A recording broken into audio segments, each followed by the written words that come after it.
most beneficial of the Holy Quran, I would like to invite Sir Mahmood Saab. من الشيطان الرجيم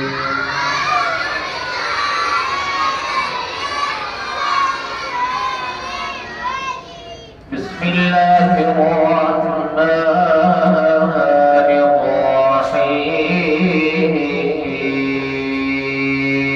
الرحيم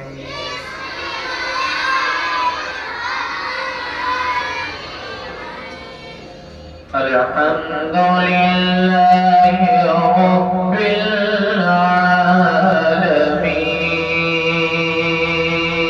العالمين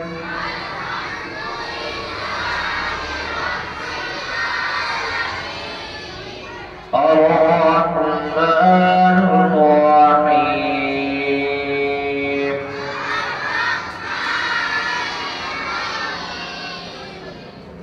مالك يوم الدين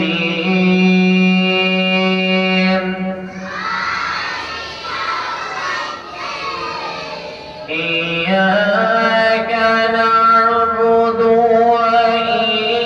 وإياك نستعين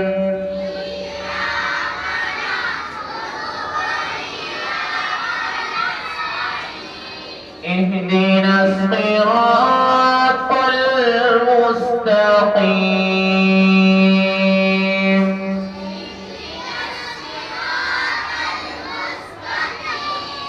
صراط الذين أنعمت عليهم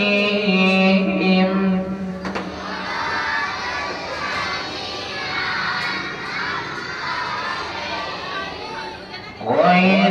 المغضوب عليهم ولا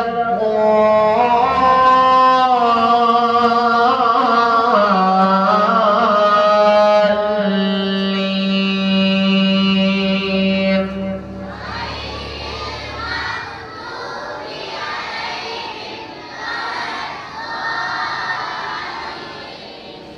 بسم الله الرحمن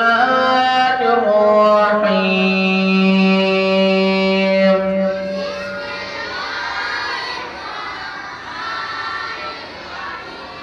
قل هو الله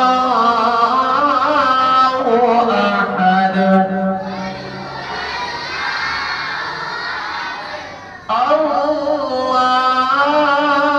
الله الصمد لم يلد ولم يولد